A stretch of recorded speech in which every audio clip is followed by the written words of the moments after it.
क्या लिखा था? Basic condition. अब मेरे को बोलो ना बेटा, कैसे मालूम पड़ेगा एक आदमी रेसिडेंट है या नॉन रेसिडेंट है? कितना डेज किधर होना चाहिए? 182 डेज किधर होना चाहिए? प्रीवियस ईयर में इन इंडिया, या तो 60 days in previous year in India and 365 days और more in the preceding 4 years in India, बराबर है। अब एक बार आपको मालूम पड़ गया कि रेसिडेंट है, तो इंडिविजुअल उधर ही खत्म हो गया या OR NOR भी आएगा? उसके लिए गवर्नमेंट ने एडिशनल कंडीशन बनाई है। 2 एडिशनल कंडीशन है, दोनों के बीच में एंड लिखा हुआ है। एंड का मतलब बताओ? दोनों सेटिस्फाइड है, मतलब R एंड OR बन जाएगा। दोनों में से एक भी सेटिस्फाइड नहीं है तो R NOR। दोनों सेटिस्फाइड है तो OR, और एक भी सेटिस्फाइड नहीं है तो NOR। दोनों नहीं है तो जल्दी बोलो, दोनों नहीं है तो RNOR। बेटा आप रेसिडेंट हो, वो तो बेसिक कंडीशन में देख के इधर आओगे ना। रेसिडेंट है या नहीं है वो कौन बताएगा?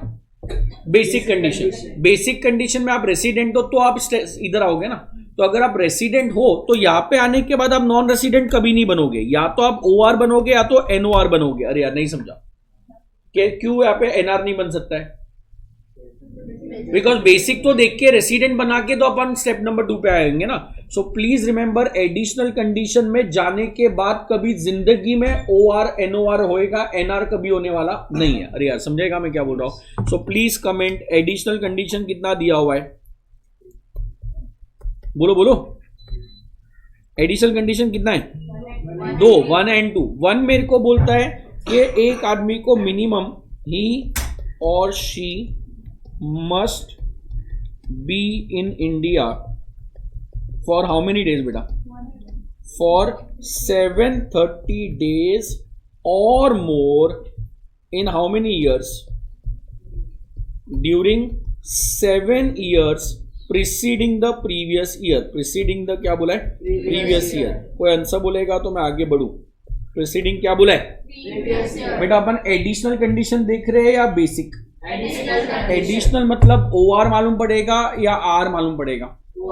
OR NOR, बराबर है। तो उसमें अपन ने क्या बोला था कि OR NOR मतलब प्रीसीडिंग ईयर में भी इंडिया में था।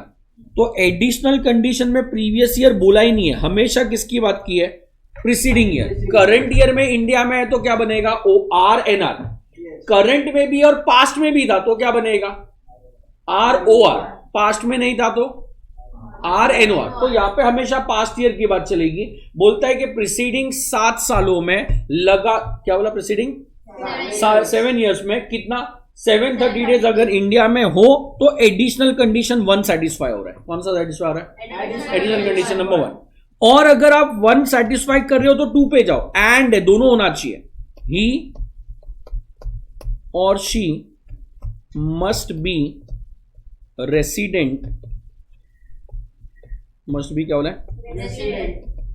In any 2 years out of 10 years preceding the previous year. कोई प्लीज बोलेगा कैसे मालूम पड़ता है एक आदमी रेसिडेंट है या नॉन रेसिडेंट है?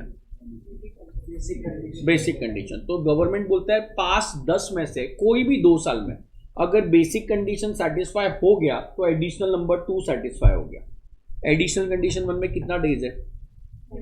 730 डेज और मोर। अगर 730 डेज और मोर है तो फर्स्ट सेटिस्फाई हुआ, नहीं फर्स्ट सेटिस्फाई हुआ। फिर 2 में क्या बोला है? रेसिडेंट होना चाहिए in any 2 years out of 10 years preceding the previous year. मतलब पिछले 10 सालों में से कोई भी 2 साल में अगर बेसिक कंडीशन सेटिस्फाइड है तो ये दोनों कंडीशन सेटिस्फाई हो गया। क्या बन जाएगा? OR। अगर दोनों में से एक भी सेटिस्फाई नहीं है तो क्या बनेगा? NOR। क्या बनेगा? NOR। इतना समझेगा? बोलते रहो फटाफट। यस सर, लिखो please.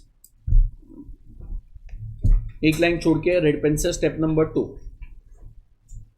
Additional condition. Additional condition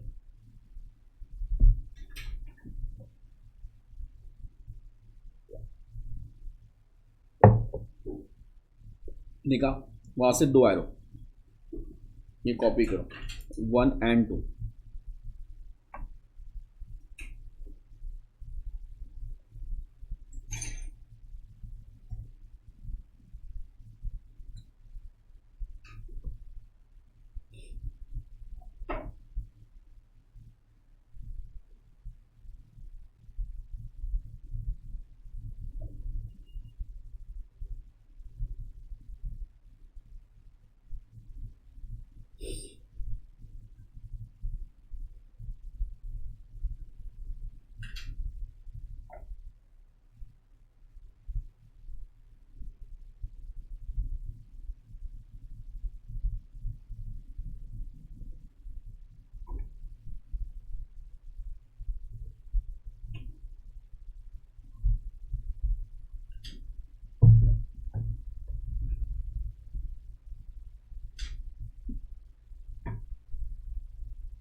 कोई कॉपी कर रहा है क्या?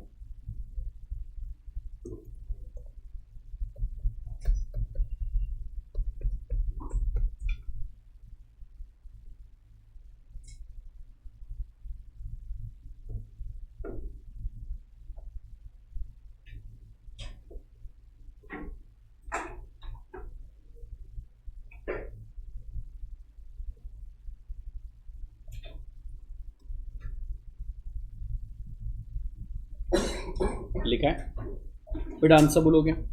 एक आदमी ना 5 अक्टूबर को इंडिया में आया और 11 अक्टूबर को इंडिया से चला गया, तो वो कितना नंबर ऑफ डेज इंडिया में था? कैलकुलेट करके बताओ। 5 तारीख को आया, 11 तारीख को चला गया। 5 अक्टूबर, 6 अक्टूबर, 7 अक्टूबर, 8 अक्टूबर, 9 अक्टूबर, 10 अक्टूबर, ऐसे 6 दिन गिनो या 11th को भी काउंट करूं और 7 डेज करूं, मतलब 5 और 11 दोनों को काउंट करना है या दोनों में से एक दिन को काउंट करना है, दोनों को काउंट नहीं करना है। क्वेश्चन समझा? तो बेटा प्रैक्टिकली आप जब इंडिया में लैंड करते हो ना, पासपोर्ट स्कैन होता है। जैसे ही पासपोर्ट स्कैन होता है एग्जैक्ट डेट और टाइम आ जाता है। जैसे आप इंडिया से बाहर जाओगे वापस से पासपोर्ट स्कैन होएगा, एग्जैक्ट डेट और टाइम मालूम पड़ जाएगा। तो वो एग्जैक्ट टाइम से अपने को 24 घंटे का हिसाब मिल जाता है। कितना? 24 घंटे का। बट एग्जाम में उतना दिया ही नहीं रहेगा डिटेल, तो एग्जाम में कुछ नहीं दिया है तो 5th भी काउंट करना है, 11th भी काउंट करना है। मतलब डेट ऑफ अराइवल भी इंडिया में है, डेट ऑफ डिपार्चर भी इंडिया में। रिपीट करोगे? क्या बोला? डेट ऑफ अराइवल भी इंडिया में, डेट ऑफ डिपार्चर भी इंडिया में। मतलब ये टोटल 8 दिन या 7 दिन, कितना आया था? 7 डेज इंडिया में। कोई सुन रहा है मैं क्या बोल रहा हूँ? श्योर। आंसर बोलोगे बेटा? नंबर ऑफ डेज कितना है एक फर्स्ट कंडीशन में? एक नहीं, 182, 60, 365। फिर यहाँ पे कितना था? 730 and resident in any 2 years. मेरा क्वेश्चन तुम लोग से ये है कि एक आदमी इंडिया में मुंबई में पहले लैंड किया, मुंबई में 20 दिन के लिए था। कोई सुन रहा है? फिर मुंबई से दिल्ली गया, दिल्ली में 20 दिन के लिए था। फिर दिल्ली से केरला गया, केरला में 40 दिन के लिए था। सो मेरा क्वेश्चन ये है कि उसको क्या काउंट करे? 80 डेज इंडिया में था या 20 डेज? मतलब प्लेस एक जगह पे इंडिया में रहना जरूरी है, पूरे इंडिया का काउंट करना है। तो stay may or may not be at one location. क्या बोला? Stay may or may not be at one location. इतना पॉइंट समझेगा क्या? आंसर बोलोगे बेटा? एक आदमी अप्रैल में इंडिया में आया, 20 दिन था, फिर वापस से चला गया। फिर जुलाई में वापस से आया और फिर 20 दिन रहा और फिर वापस से चला गया। तो इसको इंडिया में कितना दिन काउंट करूं प्रीवियस ईयर में? 40 या 20?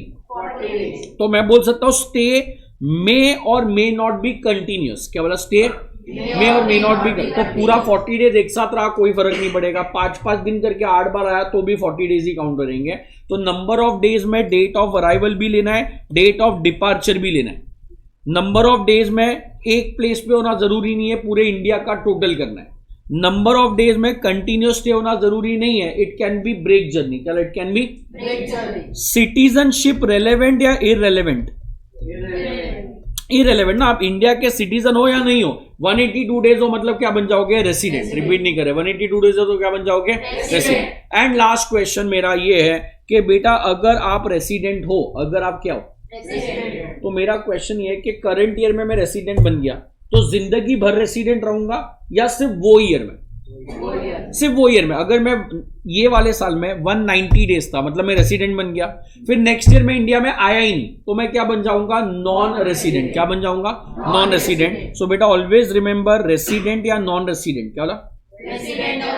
वो ईयरली डेटा है। आप एक ईयर में रेसिडेंट हो तो दूसरे में नॉन रेसिडेंट बन सकते हो। इतना पॉइंट समझेगा? श्योर। डेट ऑफ अराइवल या डेट ऑफ डिपार्चर क्या काउंट करना है? स्टे कंटिन्यूस होना चाहिए, कैसे भी चलेगा। स्टे एक लोकेशन में होना चाहिए, किधर भी चलेगा। सिटीजनशिप मैटर करता है नहीं करता है? नहीं करता है। एंड जब भी आप डेज काउंट करोगे तो ईयरली काउंट करना है, मतलब एक साल में जरूरी नहीं है रेसिडेंट है तो हर साल में होएगा, अलग अलग हो सकता है। इतना पॉइंट समझेगा? लिखो प्लीज, रेड पेन से लिखो जनरल नोट्स। जनरल नोट्स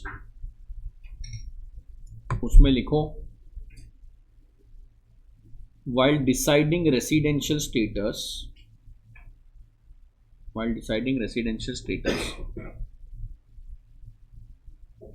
और रेड पेन से date of arrival date of arrival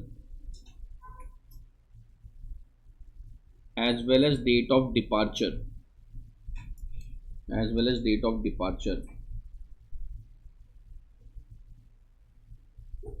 both must be considered in India. Both must be considered in India.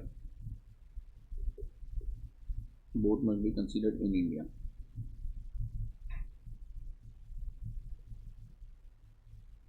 Next, note number 2.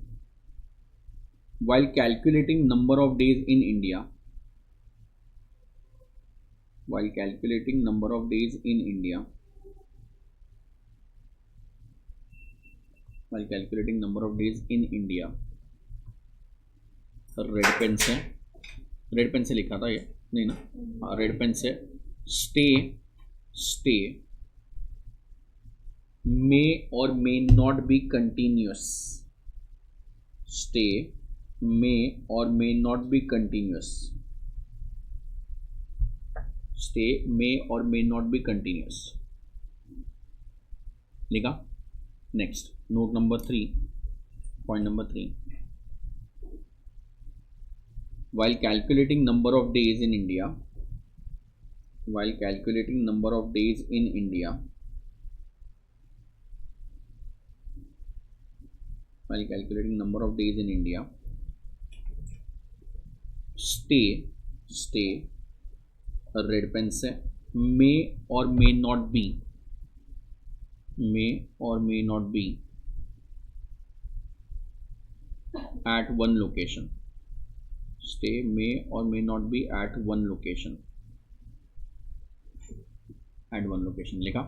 Next, note number, point number 4. For determining residential status, for determining residential status, for determining residential status क्या लिखोगे red pen से? Citizenship is not relevant. Citizenship is not relevant.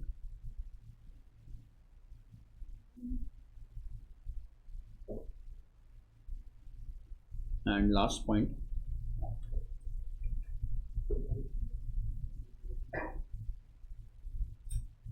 a residential status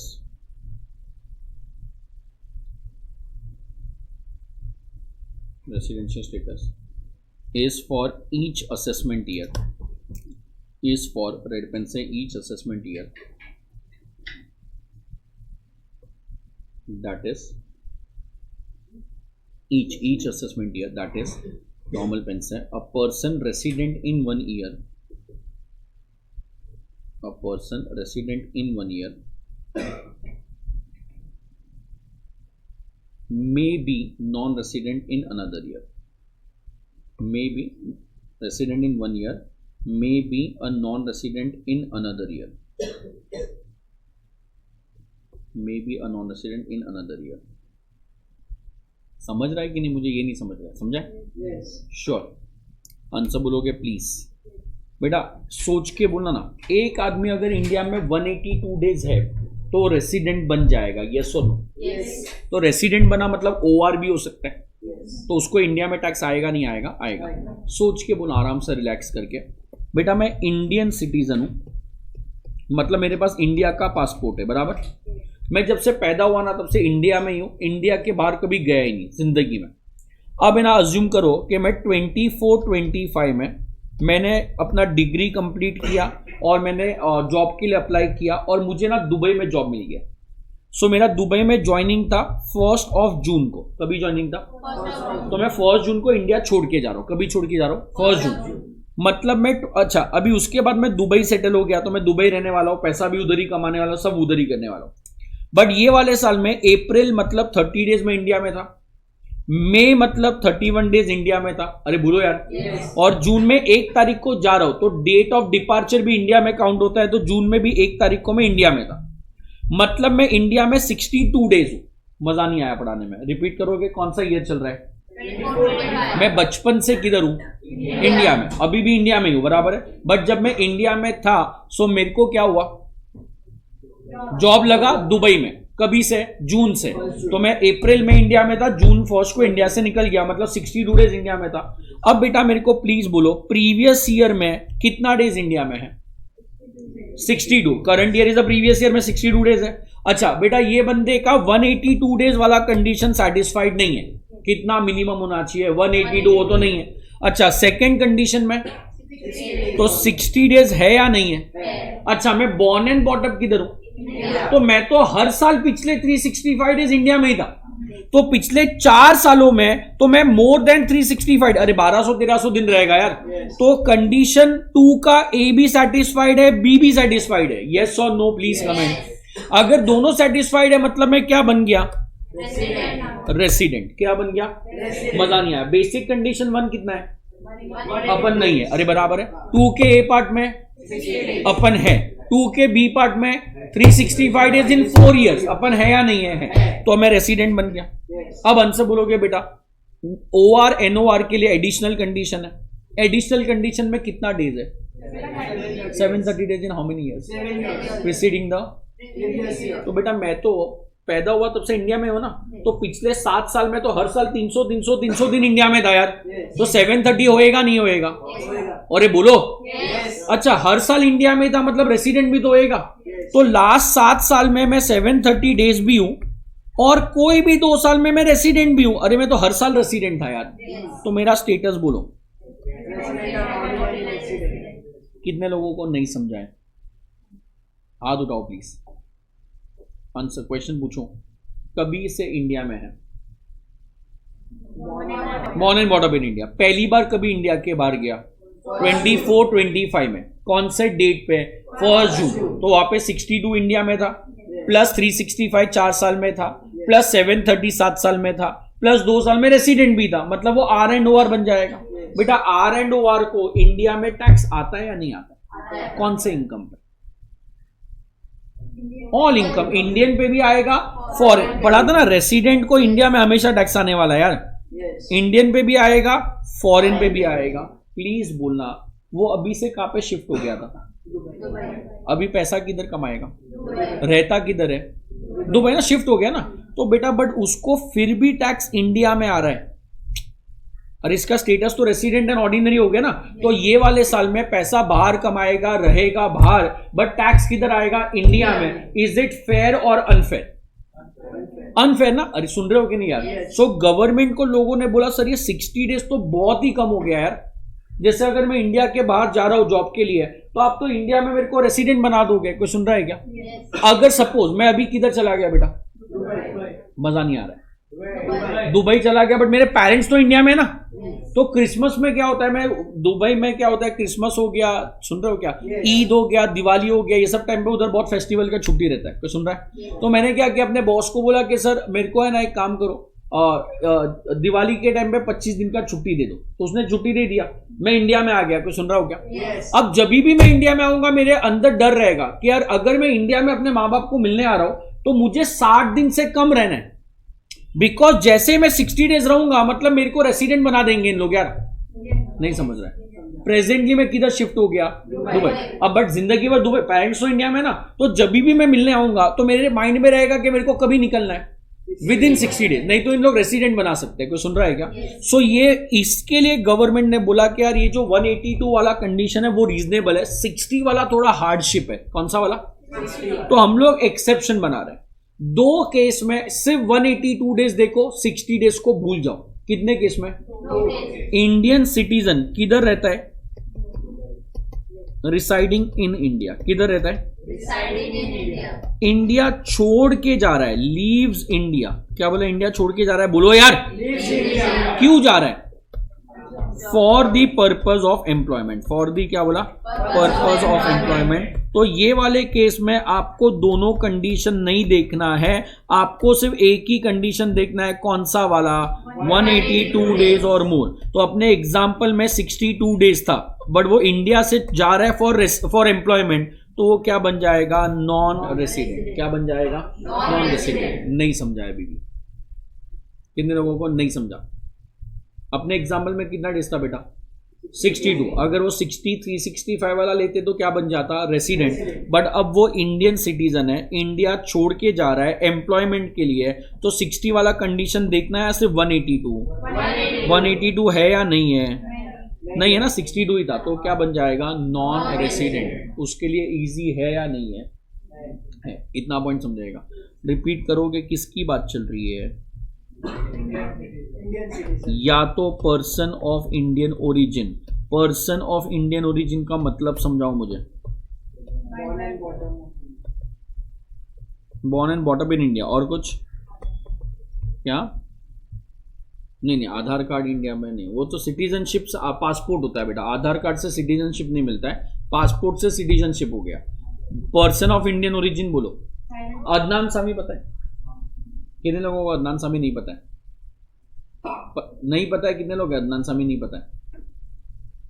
तो तुम लोग का generation बहुत अलग है क्या? बूढ़ा हो गया हूँ मुझे लग रहा है।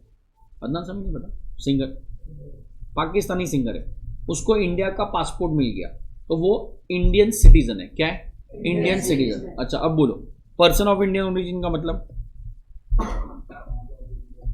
क्या? पेरेंट्स ऑफ इंडिया नहीं, मैं बताता हूं, या तो मैं, या तो मेरे पेरेंट्स, या तो मेरे ग्रैंड पेरेंट्स। क्या क्या बोला? मैं, मेरे पेरेंट्स, या तो मैं, कोई भी अनडिवाइडेड इंडिया में बॉर्न होना चाहिए। इंडिया में नहीं, किधर? अनडिवाइडेड इंडिया मतलब 14 अगस्त 1947 से पहले। पार्टीशन तो 14 अगस्त को हुआ था ना, वो पाकिस्तान अलग तो 14 तारीख को हो गया था, कुछ सुन रहा है क्या? सो इंडिया, पाकिस्तान, बांग्लादेश जब साथ में थे, अगर वो टाइम पे मैं, मेरे पेरेंट्स या ग्रैंड पेरेंट्स इंडिया में बॉर्न हुए थे, तो उसको बोलेंगे अनडिवाइडेड इंडिया, मतलब वो हो गया पर्सन ऑफ इंडियन ओरिजिन। क्या हो गया? Person of Indian origin. So अगर इंडियन सिटीजन मतलब पासपोर्ट होल्डर इंडिया का, ये पैदा किधर भी हुआ, इंडिया का अगर रिक्वायरमेंट फुलफिल किया तो पासपोर्ट मिल सकता है, तो उसको बोलते हैं Indian citizen. Person of Indian origin मतलब where, born and bought up where, in undivided India. अभी समझा तो भी इंडिया बोलते हैं, इन क्या बोला? Undivided India. तो आज कोई इंडिया में पैदा होएगा तो वो इंडियन सिटीजन बन सकता है, बट वो पर्सन ऑफ इंडियन ओरिजिन बनने वाला नहीं है। कोई समझ रहा है मैं क्या बोल रहा हूं? ये किधर रहता है? Residing outside India. किधर रहता है? ये किधर आ रहा है? इंडिया कम्स टू, क्या बोला? इंडिया। क्यों आ रहा है? For the purpose of visit. Repeat नहीं कर रहे यार, फॉर दी पर्पज ऑफ। ये वही आदमी है यार जो अभी मैंने एग्जांपल दिया था ना, कि मैं इंडिया छोड़ के जा रहा हूं एम्प्लॉयमेंट के लिए, और अगर मैं नेक्स्ट ईयर इंडिया में आऊंगा पेरेंट्स से मिलने के लिए, तो भी गवर्नमेंट बोलता है 182 डेज वाला कंडीशन है, 365 60 डेज वाला एप्लीकेबल नहीं है। सो ये बेटा, ये जो एक्सेप्शन है ना, बहुत लेट आया। सो मेरी सिस्टर यूएस में, तो जब भी इंडिया में आती थी तो मेरे पापा का एक ही टेंशन रहता था, रिटर्न टिकट कभी की बनाई है। सो मेरे बोलते रहे इसको चाहिए नहीं पापा को कि मैं वापस आऊँ। बोलते नहीं यार, तू अगर 60 डेज रहेगी तो तू रेसिडेंट बन जाएगी। कोई सुन रहा है क्या? तो गवर्नमेंट ने बोला कि जो भी इंडियन सिटीजन इंडिया के बाहर रहता है, इंडिया में अगर विजिट के लिए आ रहा है, विजिट मतलब जरूरी नहीं है घूमने के लिए आ रहा है, पेरेंट्स से विजिट के लिए आ रहा है, ऐसे दोस्तों से मिलने के लिए आ रहा है, ऐसे फोकट में आ रहा है, कंट्री तो अपनी है ना, पासपोर्ट तो अपने पास इंडिया का ही है, तो अगर इंडिया में आ रहा है परमानेंटली नहीं आना चाहिए। क्या बोला? परमानेंटली नहीं आना चाहिए। तो ऐसे आदमी को सिर्फ 182 डेज है, 60 डेज एप्लीकेबल नहीं होगा। इतना पॉइंट समझेगा, अज्यूम करो समझा होगा। लिखो प्लीज, रेड पेन से हेडिंग देना। क्या दे रहे हो? और रेड पेन से हेडिंग देना एक्सेप्शंस। ये पूरा एक ही पेज पे आना चाहिए, देख लो बेटा, इतना है। रेड पेन से हेडिंग दो, exceptions to basic condition. Exception to basic condition लिखा है, उसके नीचे या ब्रैकेट्स में लिखो या नेक्स्ट लाइन पे लिखो, in the following two cases, in the following two cases, in the following two cases only first basic condition, only first basic condition, that is 182 days or more, that is 182 days or more will be applicable, will be applicable. Brackets में, ये brackets में नहीं लिखा था ना, या brackets में लिखा, that is no need to check 60 days condition, no need to check 60 days condition, no need to check 60 days condition लिखा है. Then copy this please.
अभी क्या कोई कर रहा है कि नहीं पता नहीं चल रहा है मुझे, समझ रहा है कि नहीं. Yes. लिखो ना नेक्स्ट लाइन पर. Determine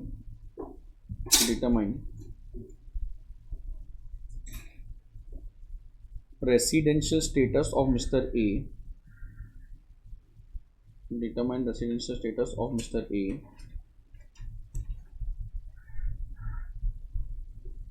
who is in India. Sorry. Determine residential status of Mr. A who comes to India. Every year for 100 days since 1994.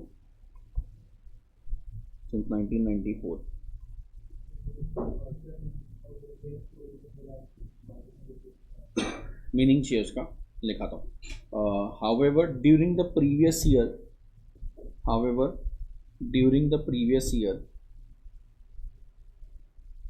24-25 he came to India on 7th July 24. He came to India on 7th July 24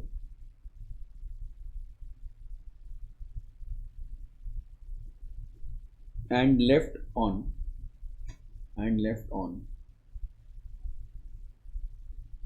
3rd October 24. Solve करके दो, इसका answer क्या आएगा number of days के साथ. Rough में करना, pen में नहीं करना.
कितना है बेटा? आर एंड या एन एन ओवर सबको सेम है क्या है? आर ओवर आंसर बोलो बेटा। बेसिक कंडीशन कितनी है? 1 and 2। अरे बराबर है। यहाँ पे कुछ बोला है कौन सा सिटीजन है, क्या है? नहीं, कुछ बोला है कि इंडिया छोड़ के जा रहा है, इंडिया में आ रहा है। जब ऐसा बोला हर साल 100 दिन के लिए आ रहा है, बराबर है। बट ऐसा इंडियन सिटीजन नहीं बोला है तो कुछ अज्यूम नहीं करेंगे, बराबर। सो बेटा basic condition number 1, he must be in India for, कभी आया? 7 जुलाई। और कभी गया? 3 अक्टूबर। मतलब 182 डेज तो ओरली मालूम पड़ रहा है कि नहीं है, तो मैं बोल सकता हूं he must be in India for how many days? 89 days. For 60 days और मोर। क्या बोला? फॉर 60 डेज और more. During which year? During previous year. अरे बराबर है। ड्यूरिंग प्रीवियस ईयर मतलब 24-25। अरे बराबर है। एंड क्या लिखूं? He must be in India for how many days? 65 days. For 365 days और more during how many years? 4 years preceding the previous year. अरे बराबर है। आंसर बोलोगे। एक्चुअली ये कितना डेज था वो अपने को निकालना है और इसका स्टेटस अपने को निकालना है। अरे बराबर है। तो हर साल 100 दिन के लिए आ रहा है, मतलब यहाँ पे 400 दिन हो गया। Satisfied, not satisfied? Satisfied. Is that much clear? Yes और नो? Yes. आंसर बोलोगे प्लीज बेटा। 23, 24, 25 में कभी आया? तो जुलाई में टोटल 31 डेज होता है। 6 दिन वो नहीं था, मतलब 25 दिन इंडिया में था। 7 तारीख को इंडिया में था तो 6 दिन नहीं था। अगस्त पूरा इंडिया में है, कभी नहीं गया। सितंबर इंडिया में है। अक्टूबर इंडिया में कभी तक था? 3rd ना, तो 3 दिन था बस। अरे यार कोई सुन रहा है? Yes. सो टोटल कितना डेज हो रहा है? 89. कितने लोगों का एक दिन का गड़बड़ हुआ है? सबका राइट है। तो कितना डेज होना चाहिए? 60। कितना डेज है? 89। Satisfied, not satisfied? So basic condition is satisfied, therefore क्या बन जाएगा? रेसिडेंट। इतना पॉइंट समझा? आंसर बोलोगे please. Since basic condition is satisfied therefore mister A is a resident. Is that point clear यार? Yes. नेक्स्ट बोलोगे क्या डिटरमाइन करूं? Determining whether Mr. A is what? Ordinarily resident। और क्या लिखूं यार? Not ordinarily resident। बराबर है बेटा। 2 कंडीशन है ना, तो एक सेटिस्फाई हो गया तो दूसरे पे जाने का, एक नहीं हुआ तो दूसरा लिखने का जरूरत नहीं। एग्जाम में टाइम बचाना है अपने को। कोई सुन रहा है क्या? प्लीज बोलो। ही must be in India for how many days? 730 days. for 730 days or more। आगे बोलो ना तो याद होएगा। During which year? During 7 years preceding the previous year. ये बंदा एक्चुअल में हर साल 100 दिन के लिए आ रहा है, तो ये टोटल कितना डेज हो गया? 700 डेज। स्टेटस बोलो नॉट सेटिस्फाइड। अगर एक एडिशनल सेटिस्फाइड नहीं है तो दूसरे पे जाना है या नहीं जाना है? नहीं जाना ना, मालूम पड़ गया एक ही नहीं है। तो since both the additional conditions, both the क्या बोला है? Additional condition. Is not satisfied therefore resident but not an ordinary resident. कितने लोगों ने क्या मिस्टेक किया बताओ? ओआर वाले ने क्या किया?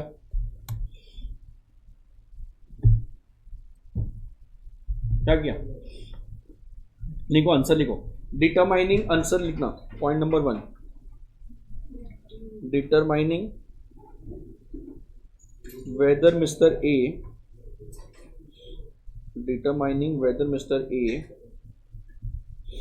इज अ रेसिडेंट और non resident. Determining whether mister A is a resident और नॉन रेसिडेंट। फिर एक कॉपी करो, टेबल वेबल एग्जाम में बनाना है प्रॉपर्ली। एक सुन रहे हो कि? तो मैं मेहनत करूँ बेटा। ये सब जो टॉपिक है ना, रेसिडेंशियल स्टेटस हो गया, ऐसे और 2-3 टॉपिक है, वो अगर एग्जाम में आया तो उसमें आउट ऑफ लाना जरूरी है। 5 है तो 5 आउट ऑफ 5, 7 है तो 7 आउट ऑफ 7। तो ये सब चैप्टर मेक श्योर दैट 100% अपने को रट्टा होना चाहिए। बाकी बड़े बड़े चैप्टर में 2-3 मिस्टेक हो जाएगा तो चलेगा, but this all topic should score good marks.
हटाओ। समझ रहा है कि नहीं समझ रहा है यार?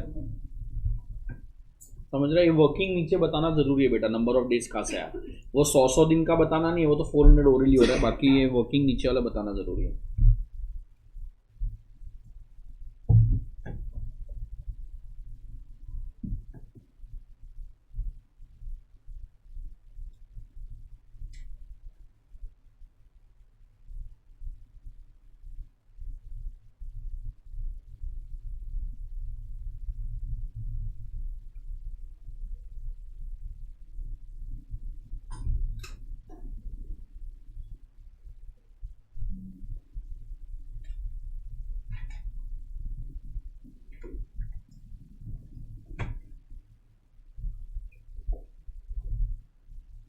हटाओ इतना। कोई कॉपी कर रहा है?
पर्सन ऑफ, हाँ लिखा तो लो।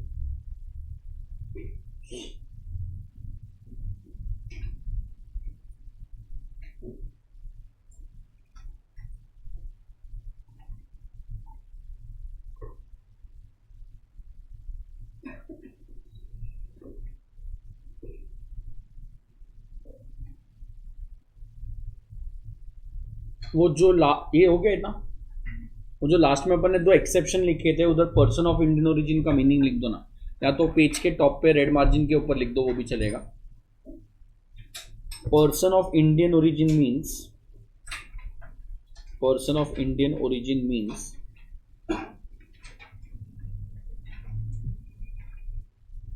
person himself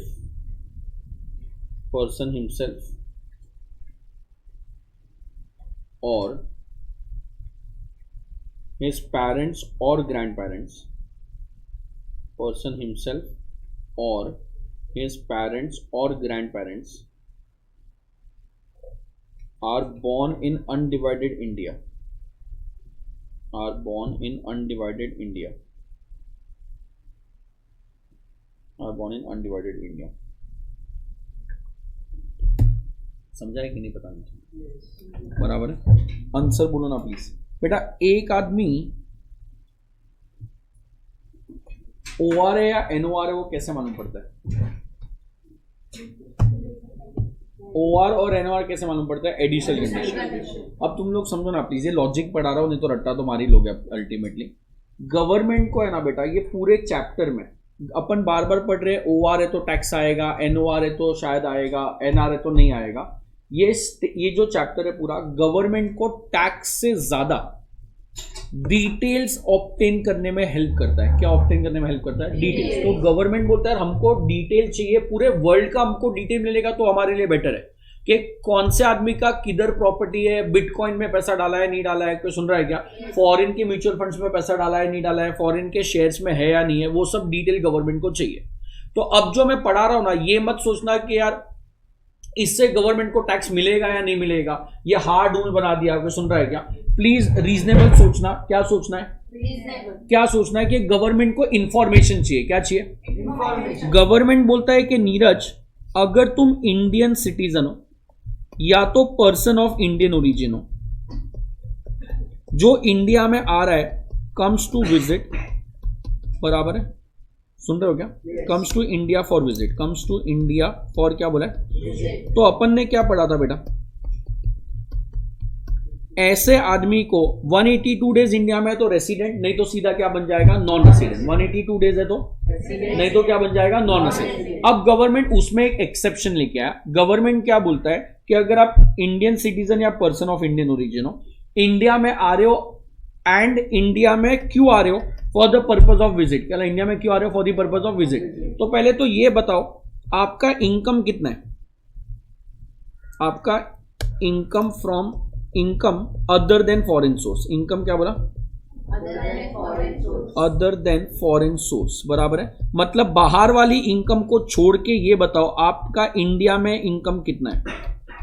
कोई सुन रहा है क्या? तो मैंने बोला कि सर कितना होना चाहिए? बोलता है 2 ऑप्शन है, अमीर या गरीब. अमीर मतलब इनकम अप टू 15 लाख है, गरीब मतलब अप टू 15 लाख है, सॉरी. अमीर मतलब मोर देन 15 लाख है. एक बार और रिपीट करोगे तुम लोग. कौन है? इंडियन सिटीजन या तो पर्सन ऑफ इंडियन ओरिजिन. कहां पे रहता है? इंडिया के बाहर. कहां पे आ रहा है? इंडिया में, for the purpose of visit. और इंडिया की सोर्स का इनकम अगर अप टू 15 लाख है. अप टू कितना है? 15 लाख. तो जो अपन ने पढ़ा था बस वही एप्लीकेबल है. 182 डेज और मोर वाला कंडीशन है तो रेसिडेंट, नहीं तो क्या बनेगा? Non resident. कोई सेकेंड कंडीशन देखने का जरूरत नहीं है. सो 1 सेटिस्फाई हो गया. 2 में क्या लिखा था बोलो यार? एंड क्या था? 365. ये एप्लीकेबल नहीं है. जो अपन ने पढ़ा वो एग्जैक्ट सेम है. गवर्नमेंट बोलता है कि अगर तुम्हारा इनकम मोर देन कितना है? 15 लाख. और अगर आप इंडिया में 182 डेज या उससे ज्यादा हो, कोई सुन रहा है क्या? तो क्या बन जाओगे? रेसिडेंट. तो मैटर ही खत्म हो गया ना. 182 डेज वाले तो रेसिडेंट ही है, बस खत्म कर दो, बाकी कुछ नहीं देखना है. बट अगर आप लेस देन 182 डेज हो, रिपीट नहीं करे यार, देन चेक, क्या चेक करना है? 120 डेज और मोर. क्या बोला? 120 डेज और more during which year? During the previous year.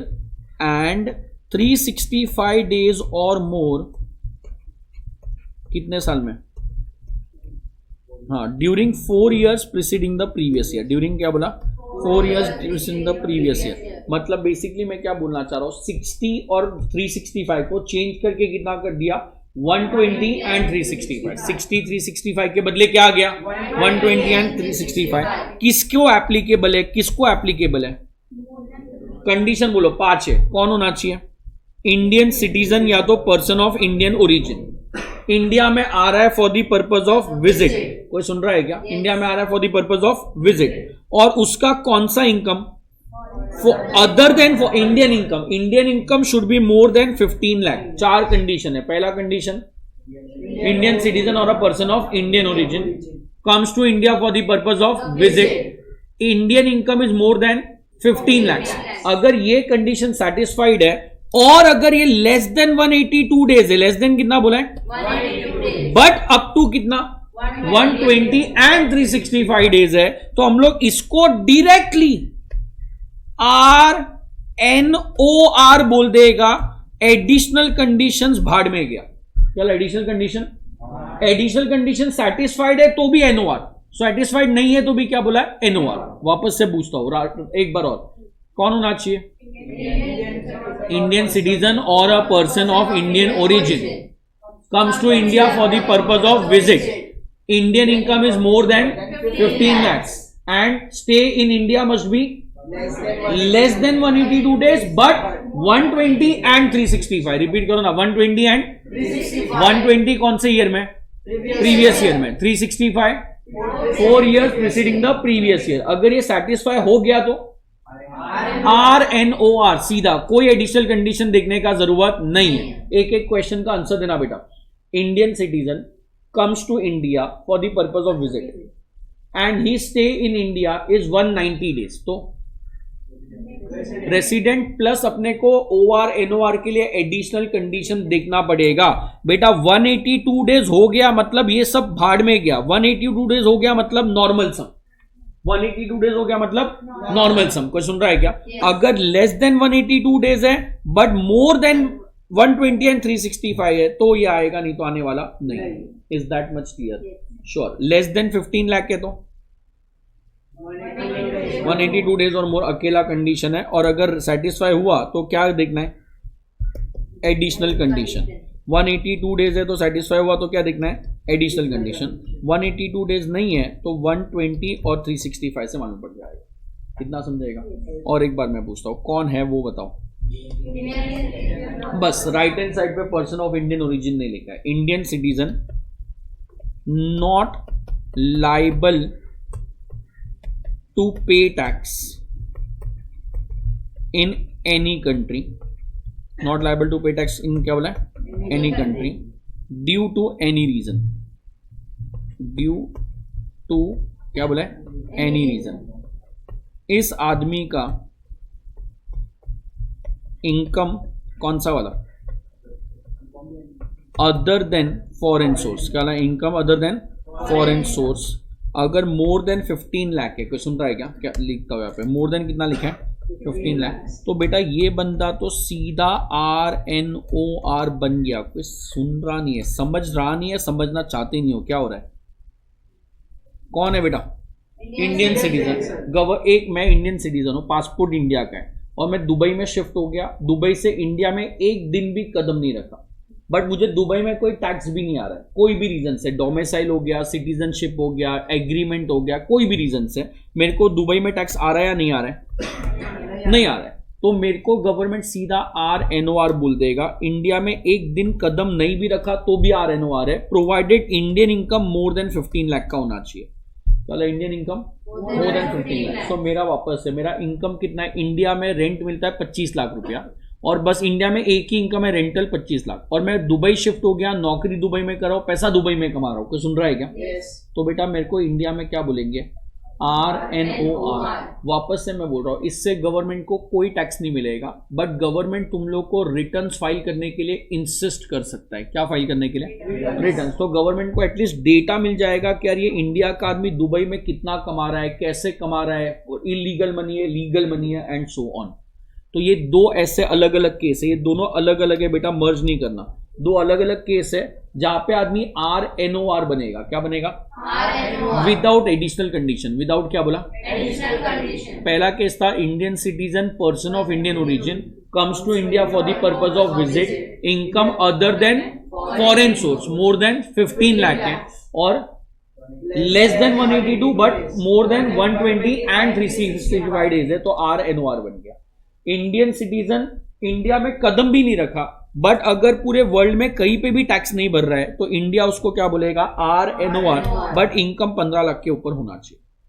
इतना समझाएगा? श्योर. लिखो ना प्लीज. कोई ऑफिस नहीं जाता ना तुम लोग, एक के ऑफिस जाते बस. तो क्या करते हो भाई घर पे आके? क्या करो टाइम बस? फुल डे फ्री हो तुम लोग को यार.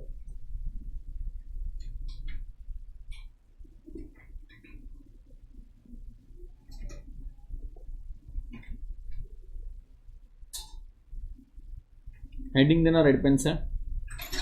नोट नंबर जो भी है नया. एक्सेप्शंस. एक्सेप्शंस उसमें लिखो in the following two cases. In the following two cases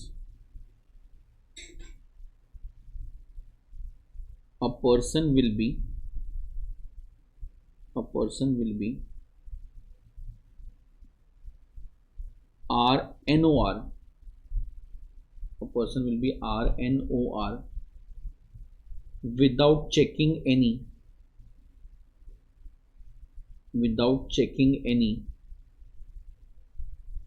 additional condition.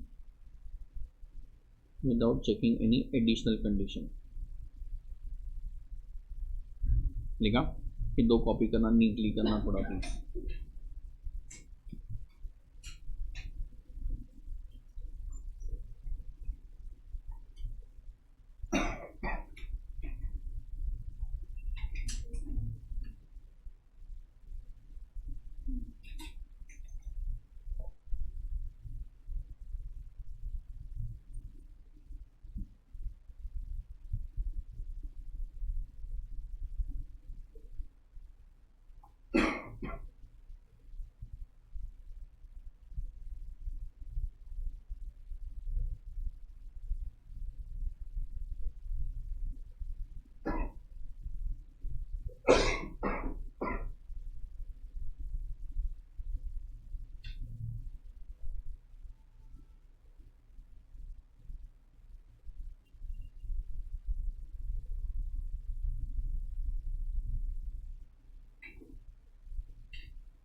कोई कॉपी कर रहा था ऊपर तो बोलना।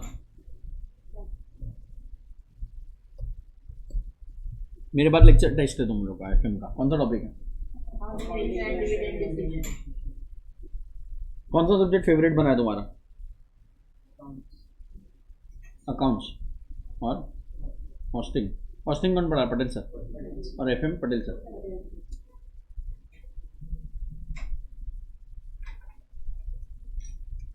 कितने लोगों का एफएम फेवरेट है?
डन। कोई कॉपी कर रहा है इधर तक? इधर ये अलग है बेटा, ये इधर खत्म हो गया, ये वाला इधर खत्म हो गया, बराबर है। ये वाला जो है वो जब सब एरो इसका ही है, फर्स्ट वाले का।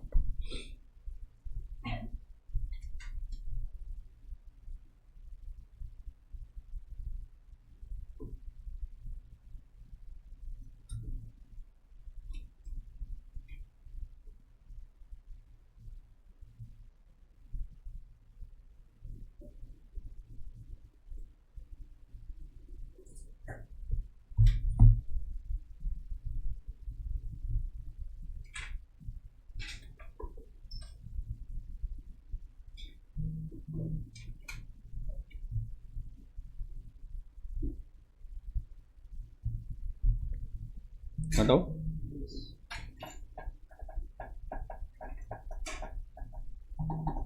नोट लिखना, नोट लिखना। while computing income, while computing income, while computing income, do not consider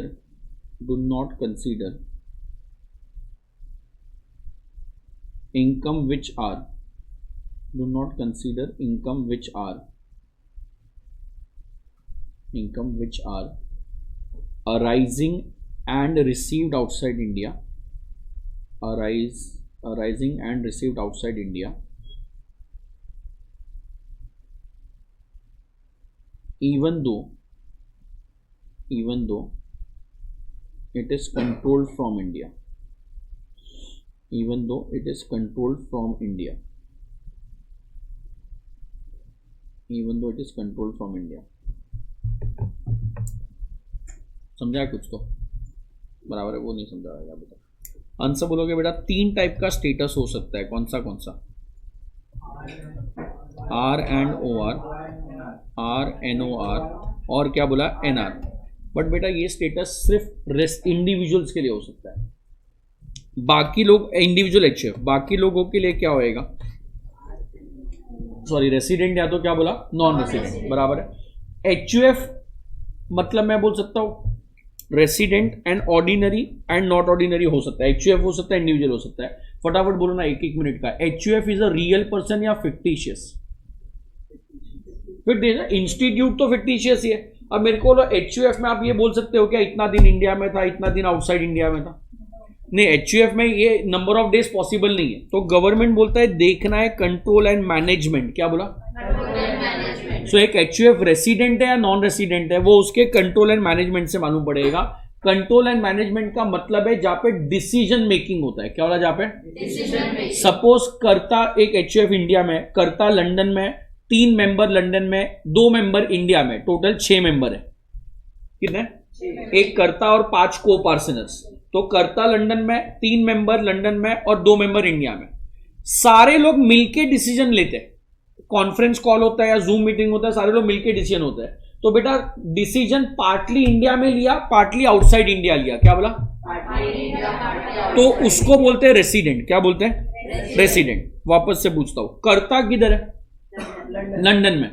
और पांचों के पांचों मेंबर भी लंदन में, और सारे डिसीजन लंदन में ही होते हैं। तो डिसीजन मेकिंग किधर है? होली आउटसाइड इंडिया है। क्या बोला? होली आउटसाइड इंडिया है। तो वो बन जाएगा नॉन रेसिडेंट। क्या बन जाएगा? Non resident. एक लास्ट बात, कर्ता और पांचों को पार्टनर्स किधर है? इंडिया में। डिसीजन किधर लेते हैं? इंडिया में। तो 100% decision are taken in India. तो क्या बन गया? रेसिडेंट। 3 मेंबर इंडिया में, 2 मेंबर लंदन में, और डिसीजन सब लोग साथ में लेते हैं, partly in India, partly outside India. क्या बन जाएगा? रेसिडेंट। क्या बन जाएगा? रेसिडेंट। और अगर होली आउटसाइड है तो क्या बनेगा? Non resident. समझेगा मैं क्या बोल रहा हूं? यहां पे नंबर ऑफ डेज देखना है, control and management. Control and management का मतलब कंट्रोल करना नहीं, कंट्रोल एंड मैनेजमेंट का मतलब डिसीजन लेना। वापस से मैं बोलता हूं, कुछ भी मैं बोल रहा हूं समझना। संडे को रेसिडेंशियल स्टेटस का टेस्ट है। सर टेस्ट कभी है? मैंने डिसाइड किया। कौन से टॉपिक पे? मैंने डिसाइड किया। 20 मार्क का टेस्ट है, 15 मिनट का। किसने डिसाइड किया? मैंने डिसाइड किया। अब जब एक्चुअल में टेस्ट होएगा तो सप्लीमेंट बांटने के लिए, पेपर बांटने के लिए मैं आऊंगा या गणेश आएगा? गणेश आएगा। कोई कॉपी कर रहा है नहीं कर रहा है वो कौन देखेगा? गणेश देखेगा। पेपर टाइम पे कलेक्ट कौन करेगा? गणेश। तो कंट्रोल एंड मैनेजमेंट सोच के बोलना, मेरे पास है या गणेश के पास? मेरे डिसीजन मेकिंग मेरे पास था ना, गणेश से मैनेज कर रहा है। गणेश क्या कर रहा है? मैनेज कर रहा है। तो कंट्रोल एंड मैनेजमेंट का मतलब क्या? Decision making, not merely right to control and manage. मजा नहीं आया? सुन रहे हो कि नहीं यार? Yes. अपन ने HUF चालू किया इंडिया में, कर्ता और सारे मेंबर लंदन में। सबने लंदन में बैठ के डिसाइड किया कि अपने को क्या करना है, अपने को मसालों का बिजनेस चालू करना है। किसका? तो इंडिया में एक मसाला वाला मैंने ढूंढा। किसको ढूंढा? मसाले वाले को। और मैंने उसको फोन किया, मतलब कितने में मसाला देगा। वहां पे जाके सब टेस्टिंग वेस्टिंग करके आया, लैब रिपोर्ट निकाला, केमिकल वेमिकल नहीं है, कलर वलर नहीं है, कोई सुन रहा है क्या? सब चेक किया। फिर एक पैकिंग वाले को ढूंढा, वो पैकिंग वैकिंग करके देगा, पैकिंग का डिजाइन विजाइन बना दिया, सब कर लिया। कोई सुन रहा है क्या? सो लंदन में बैठ के डिसाइड हुआ मसाले का बिजनेस चालू करना है, किससे खरीदना है, कि पैकिंग कैसे होएगा। कोई सुन रहा है क्या? और फिर अपन तो सारे लंदन में रहते हैं, तो अपन ने इंडिया में एक मैनेजर, एक ऑफिस खोला और मैनेजर को अपॉइंट किया। मैनेजर को बोला भाई ये आदमी तेरे को मसाले देगा, ये आदमी के पास पहुंचाने का है, पैक करने का है। पैक बराबर से हो गया। कुछ सुन रहा है क्या? फिर ये मसाले को ट्रक में लोड करके मुंबई के पोर्ट पे लेके आ और मुंबई से लंदन रवाना कर देना। लंदन से हम लोग ले लेंगे। कुछ सुन रहा है क्या? तो बेटा जो इंडिया में मैनेजर है वो डिसीजन ले रहा है या वो सिर्फ काम कर रहा है? काम कर रहा है। उसको बोला है, वो इंस्ट्रक्शन फॉलो कर रहा है। तो डिसीजन मेकिंग किधर है? Outside India. तो resident, non resident, non resident. इतना पॉइंट समझेगा। Number of days in India देखना है करता HUF का या फिर control and management? Control and management. लिखो ना प्लीज, रेड पेन से रोमन नंबर नया देना। न्यू पेज पे जाओगे तो चलेगा, हाफ साइड है तो भी न्यू पेज पे जाना, मोर देन हाफ साइड है तो सेम पेज पे लिखोगे चलेगा। क्या लिख रहे हो? रेड पेन से determining residential status of HUF।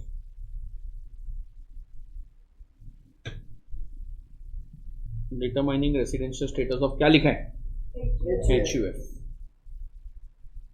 एक लाइन छोड़ के लाइन के सेंटर पे लिखो control and management. Control and management.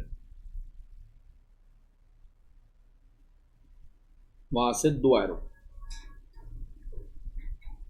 First arrow पे इन इंडिया, सेकेंड एरो पे outside India. Outside India. In India में लिखो, इन इंडिया में इफ होली और पार्टली, इफ होली और partly in India, if wholly or partly in India, then resident,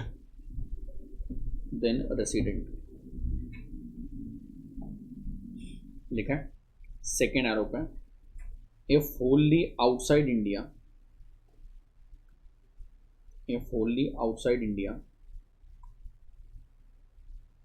then non-resident,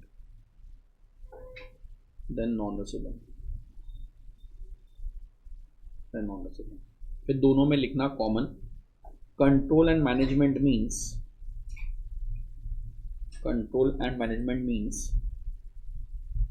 board पे लिखा है मैंने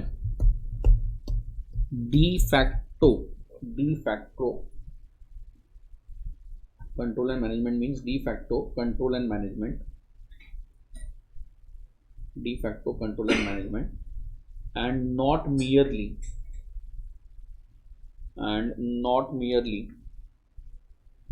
rights to control and manage, right to control and management.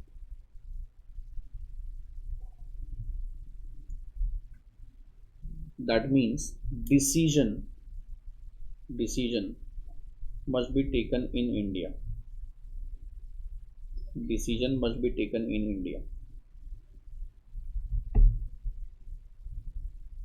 समझा?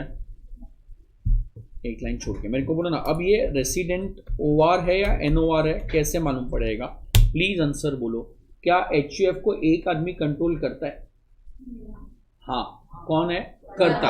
सो गवर्नमेंट बोलता है एक बार उन लोग का डिसीजन मेकिंग इंडिया मतलब रेसिडेंट हो गया. फिर करता ओआर है तो एचयूएफ ओआर बनेगा, नहीं तो एचयूएफ एनओआर बन जाएगा. बेटा रेसिडेंट नॉन रेसिडेंट के लिए क्या दिखना है? कर्ता को दिखना है या डिसीजन को? नहीं, डिसीजन को. रेसिडेंट नॉन रेसिडेंट कौन बताएगा? Control and management. एक बार मालूम पड़ा रेसिडेंट है तो ओआर एनओआर कौन बताएगा? कर्ता. लिखो ना last point. In order to determine whether HUF is resident or non-resident, HUF is resident or non-resident. Sorry, HUF is resident and ordinarily resident or not ordinarily resident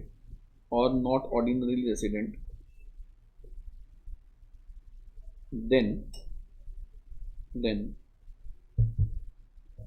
residential status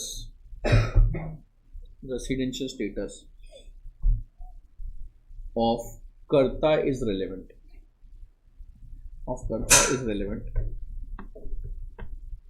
That is point number A. If karta is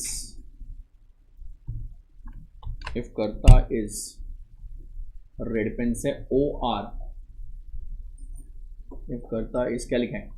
OR, HUF will be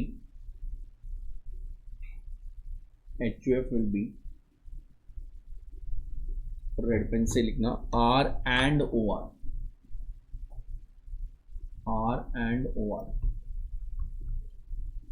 लिखा. Second arrow पे point number B. Otherwise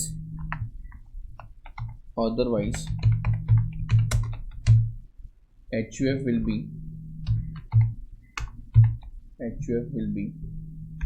क्या? NOR.